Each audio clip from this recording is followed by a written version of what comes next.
Hello, I am Count Pogula, and welcome back to another episode of the Dark Souls 1 tutorial run. In this video, we'll be going just past the second boss, so you're going to be seeing how to deal with that, and we're also going to be looking around the Firelink Shrine area. That's the first thing we'll be doing. This video is going to be longer than the first one, as we go on, the area is going to get harder, there's going to be more to show people, so yeah, these videos are going to be fairly long now. But other than that, I hope you do enjoy it, and I'll get on with the video. So here we are, we're in Firelink Shrine. This is where we left off last episode, and the first thing I do is go over and grab these 3 humanities, which I was kind of kicking myself for, because, I mean, I'm happy I've got them, but it was annoying at the same time, because, you know, I could have used it at the bird's nest. And this is the leveling up thing. I should probably take the time to go over what everything is. So vitality is health, attunement is lets you cast some more spells, so the higher the level it is. Endurance increases stuff like your carry weight, so how heavy your how much you can carry with you in terms of the weapon and armor that you've got equipped.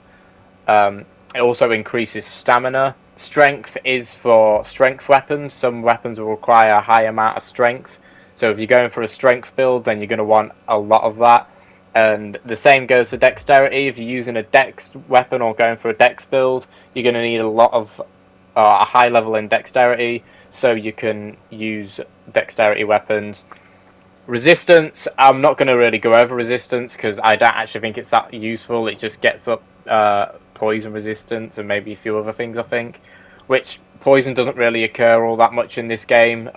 Other than a little bit later, but that's about it. It's pretty easy to deal with, so we've not got to worry about resistance really. Intelligence, that goes into magic in terms of what spells you can use. Unlike attunement is just there for the amount of spell slots you can have. Intelligence is there for the quality of the spells that you can use. So if you have a really powerful spell that requires like level 50 intelligence, then you're going to need a high level in intelligence. And it also goes for if you're BNA or want to go for a magic build, then you're going to want a high level in intelligence. And with faith, that is, again, it's like intelligence, but faith's more directed towards miracle builds. So if you want to go use miracles, or if you're playing as a cleric, then yeah, you're going to want to put your points into faith, as it lets you cast better miracles. I don't know what it is that you need for pyromancers. I'm not sure if you need both, or if it doesn't really matter which one you have. But yeah, if you want to find out, then you're probably better off just Googling it, or checking if you've picked up a pyromancy spell. Then you're probably better off checking the stats on it to find out for yourself. But for me, I went with endurance and strength right at the start. Usually I'll go with health and endurance, but I feel like my health's already pretty good at the moment. I've got some decent armor, and I did endurance because the sooner I can get some better armor on, the better. It'll let me put more armor on without fat rolling, because the last thing I want is to have a full set of armor and not be able to move about properly. And it'll also let me carry some heavier weapons if I do end up deciding to go for heavier weapons in the future. Now, I think this part I start looking, or after I've messed about with my armor, I start to look around Firelink Shrine. There's also, I should probably talk about the inventory or equipment real quick. There's a few slots. So obviously you've got your item slots where you can put your Estus and other consumables or throwable items, such as the fire bombs that I just picked up there. There's arrows and bolts, so if you're using a bow or a crossbow, then you can equip what type of bolts or arrows that you have to use with your equipped bow. And then there's the rings, but we're not going to get into the rings right now. They basically just give you different perks and like stat boost. Well, I don't know if you call them stat boosts, but one might increase your amount of miracles, one will increase like how much you can carry and how much health and stamina you have, something like that. Or one will like slowly regen health. Yeah, as well as that, go talk to some of the NPCs that are just dotted around Firelink Shrine. I think one of them asks if you want to join a covenant or something. You don't have to join the covenant; that is completely optional. But I know he does sell some items. I usually, well, I was going to say I usually do join it, but I don't if it's a normal playthrough. It's a randomizer run I do, just because you never know what you'll be able to buy from him. And yeah, so I can't remember if you get something from the other guy that sat by the bonfire at some point further on in the game. I'm not entirely sure. I don't think there's any other NPCs that are dotted about in Firelink Shrine at this moment in time. I think the only other one is the Firekeeper, which you'll go to her if you want to increase how much. How many? No, I think it's how effective your Estus Flask is. If you go to her with a Firekeeper soul, which will end up finding one later on in the game, but if you go to her with one of them, then you'll be able to increase the effectiveness of your Estus Flask. This bit right here that I did, you're going to want to go back here just for a few little hidden items.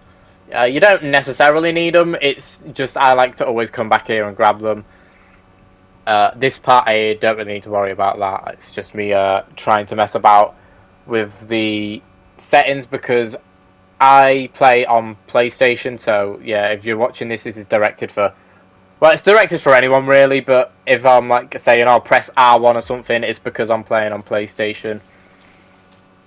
But yeah, it's because when I sprint, I don't know if you can change it in the game, but you have to hold down circle to sprint and then you press it again to jump, which I prefer doing it with the analog stick. I just feel like it's so much more easier in doing it that way. But yeah, you get a few little items over here. I know you get the Morning Star, which does, I think it does like 1 extra damage. I think it might also do bleed damage, but don't quote me on that. I think we got some cracked red eye orbs, which are just used for invading. If invading is something you want to do, then go ahead. But I wouldn't recommend doing it early on in the game because you're probably not going to be experienced enough for it. In this chest, I believe you get the binoculars, and that area down there, the little graveyard you see, you can go there like as soon as you want and run around and grab the items. It's completely optional. I'd say if you are going to do that, then it's better to get it before you start going to the next area, because you've not really got a lot of souls to lose. So like once you've leveled up and you've only got, like me, I've only got 2 souls in my inventory at the moment. Once you've done that, you're going to want to just run around, grab all the items that are down there. You don't necessarily need them, so this part again is completely optional, but I know that one of the items that you can pick up is a Zweihander, which is a very good strength sword. You can, if you put your levels into strength and some of the other stats to use it, you can actually use it right away. As something that I should have mentioned about strength weapons is that some weapons, I think, as long as it's not got like magic or faith involved with it, I think if you have a few levels below it, then you can use it two-handed. So you'll still be able to use it, you just won't be able to use a shield unless you get the right requirements for it. It will let you one-hand the weapon. And with these skeletons, I wouldn't recommend fighting them early on. You can do, but as you can see in a second, yeah, in 2 hits, like half my health's gone.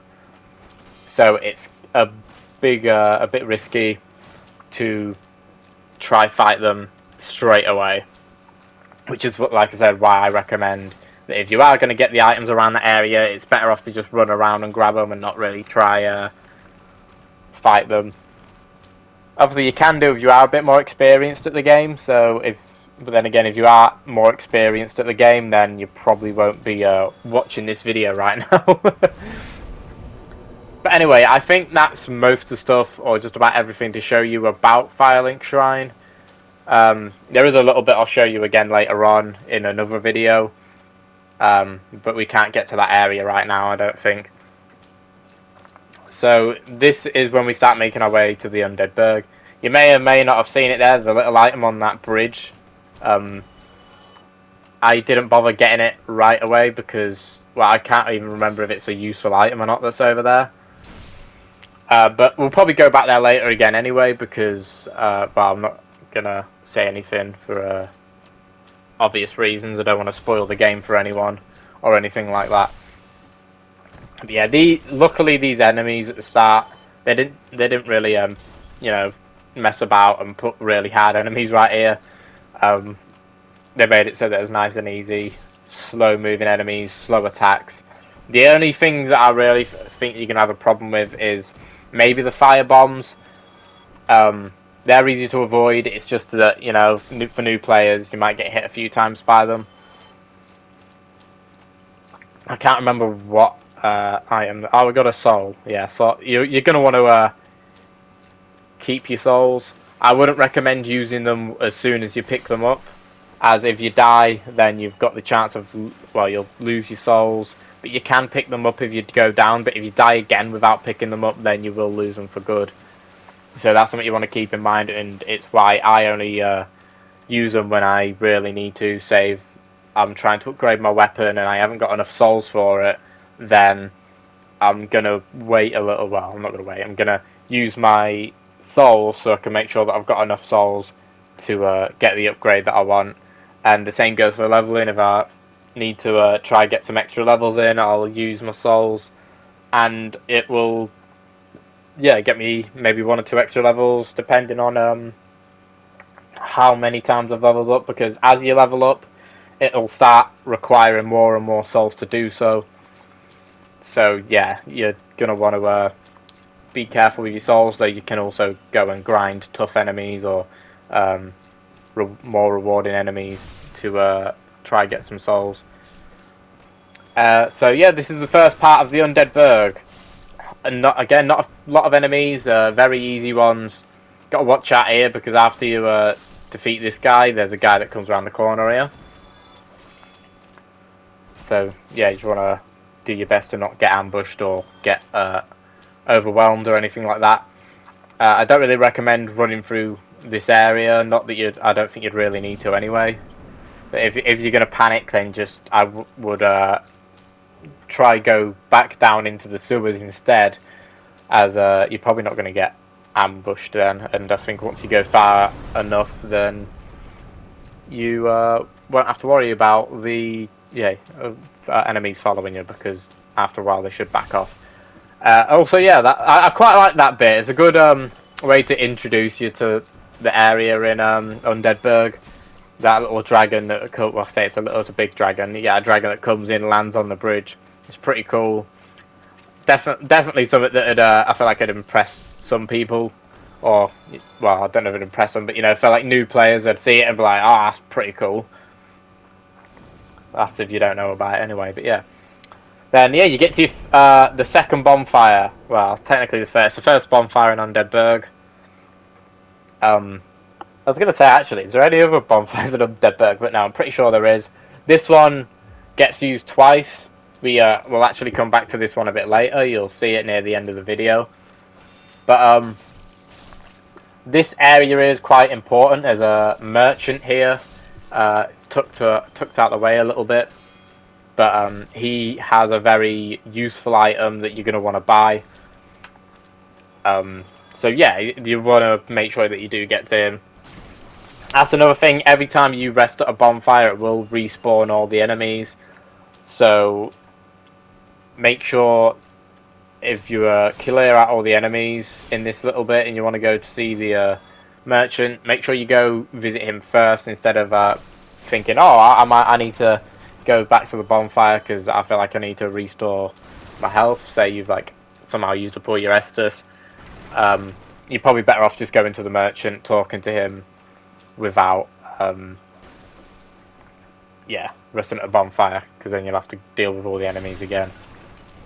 Also, another thing, the humanity in this game, if you restore your humanity, then I don't actually know if it gives you a health increase, but I know it will make it so you can summon people in, but people can also invade you. So if you don't want people invading you, if you just want to do a solo run, then you're probably better off not using humanity for that. The residence key, I don't think you'll need this if you've got the master's key. I'm not entirely sure. But that repair box is a very useful item that you're going to want to get off of him. You can go to blacksmiths and stuff to get your stuff repaired, I'm pretty sure, but you're not always going to be able to get to a blacksmith. So if you get to a point where your weapon or your armor's broke or close to breaking, then you're going to want to sit at the bonfire and use that repair box. But as you can see, I didn't have the souls for it right away, so I tried using some of my souls that I picked up and still didn't give me enough. So I've got to kill a few more enemies just so I can buy the repair box. But it'll be worth it in the long run. Now, this bit here, this takes you up to a roof of one of the buildings. And it takes you back down to that other building that we was at earlier. We didn't go inside it, but we're on top of the building that led up to the bridge where the dragon was. There's a little ledge. I don't know if you would have noticed it when we first came here. But there's a little broken platform or ledge that you can actually jump onto. But, yeah, I was an idiot and I messed up like the first two jumps. Because for the first one, I couldn't remember if you had to just sprint onto it, or if you had to do a running jump for it. Turns out I need to do a running jump. And then the second time I did it, I was trying to play like it was Dark Souls 2 or one of the other Dark Souls games, so I tried jumping with the analog stick, and that didn't work either. So, yeah, I just kind of made myself look like a muppet. But, we all make mistakes, so that's fine. So yeah, we managed to get on after the third jump. I don't think there's too much up here. I think there's just one or two items up here. I can't remember exactly what it was. We'll find out in a second though. It's just around this corner here. And you get, you get a crossbow. So you get a ranged weapon, which is okay, I guess, for the start of the game. If you want to use it, that is. There's another platform down there. You can see the item down on that wall, but I think we have to go somewhere else to get to that. I can't remember where exactly, but we'll see if we can get to it at some point. But yeah, now it's back on with our adventure and heading towards the next boss fight, which we've still got a little bit to go through before we can get there, as well as picking up some items. Now I've just realised it, I never even opened that door. I saw it and I didn't even bother. That's what I can do in the next video. It can show me opening that door and showing what's on the other side. But yeah, I've noticed I've got quite a few of these bits where I'm just standing around. That should be removed, or it should be sorted after this episode, because I recorded the first and second episode, or the first two bits together, because originally I was going to do this as a one-part thing. But then I realised how long this part was, and it was just better to do it as two separate ones. Yeah, there's two enemies in there, and then as you get a certain distance within that room, that third enemy will come in and try to attack you as well, so you want to deal with them pretty quickly. This bit I was lucky, because I didn't even see this enemy here, I didn't even hear him or anything. You would have thought with the amount of times that I'd played this that I would have known that he was there by now, but apparently not. But yeah, I don't think there's really anything in this building other than the one or two enemies. So you can just carry on through here. There's another room there, or another building. I think I did actually go into that building, so I think that is something that you'll get to see me do. I think it leads to a chest with 3 gold pine resin in it, and the gold pine and I think any of the resins that you can put on, they're used for putting on your weapons, and depending on what it is, it will give you your weapon a certain effect. So the gold pine resin gives your sword or your weapon a lightning effect for a certain amount of time. Just like you can get a magic one, I think there's a few others that you can get. I can't remember them all off the top of my head, but you'll probably end up finding out later on in the game anyway. So yeah, luckily I was lucky enough to get one of those guys to come down here to try fight me, so I have to put up with less of them now. One of them did hit me with the firebomb, but it didn't do too much damage, and I've still got like 8, or well now 7 Estus Flasks left, which is still a good amount. I ain't got to worry about my health or anything right now. Well, in terms of how many healing items I've got, but it's something that you are going to want to be careful with, as at the moment we've only got a limited amount. Over time you'll be able to get more. What that I talked about that a little bit in the other video that I did. So yeah, I'm not really going to ramble on about that. Yeah, there we go. Got some gold pine resins from that chest. I think I do actually end up dying in a minute here because I did something stupid, and I think I forgot to grab something back this way, so I think that's why I'm running back. Oh no, that was it. Yeah, I realised that I'd had enough souls for the repair box, so I went and grabbed that. I think later on you'll be able to grab some more stuff that lets you use stuff whilst you sat at a bonfire. But it's not from this guy, I think it's from someone else. I can't remember who though. But I'm pretty sure they're in the Undead Burg area as well, or somewhere around this area. Oh, and the bottomless box, yeah, I think that's just for storing items, so you don't necessarily need it. But if you want to keep your inventory organised, then I probably would recommend getting it. As for me, I don't really care how my inventory looks, as I usually only use certain weapons or set weapons anyway, so a majority of the weapons that I pick up, I won't even use. I did cut a bit of the video out here because, as you can see, those are my souls on the floor, so I did get killed by these guys. And I just thought it would be easier to cut back to this point, because then you wouldn't have to watch me waste my time coming all the way back over here, fighting them enemies and stuff again. But yeah, there was a guy on the tower with a crossbow. You want to make sure you deal with him first. Luckily, I was able to kill the ones with... Oh, also watch out here, because this guy kicks a barrel down. So you want to make sure you do what I do here. Avoid the barrel so you don't get knocked off the edge or you don't get killed by it or anything. But as I was going to say, yeah, luckily I was quick enough to kill those two guys with the spears, I think it was.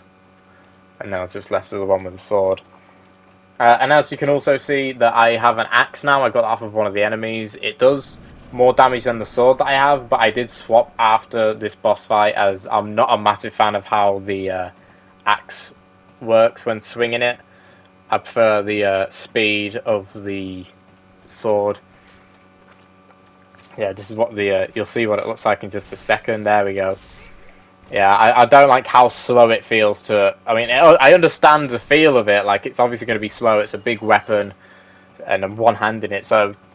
You know, it makes sense that I'm swinging it at that speed. I just don't like the feel of it, so I'm going to be sticking with swords personally. I mean, don't get me wrong, I do like strength weapons and stuff, and like all the different like types of weapons you can get in this game. But for like an early start, I wouldn't recommend this axe personally. But you're free to give it a try if you get one, and you might end up liking it. You might be really good with it. I don't know. But yeah, this is the Taurus Demon, the second boss in the game. As you can see from what I've just done, you can keep using the ladder method. If you keep climbing up, dropping down, plunge attacking him, just like with the Asylum Demon, then you will be able to do a lot of damage to him.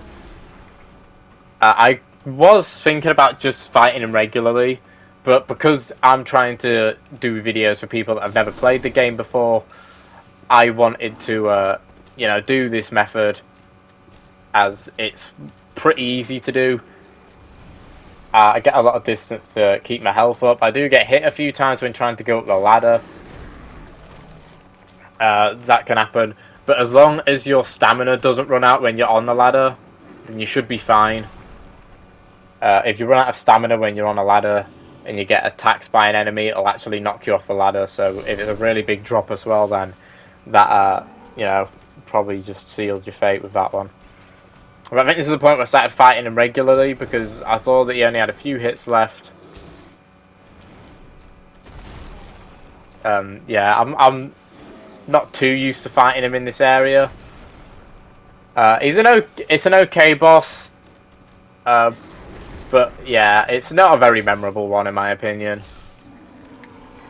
Plus you find loads more of them later on in the game anyway, but they're completely optional to fight. But there you go, after that you've defeated your second boss.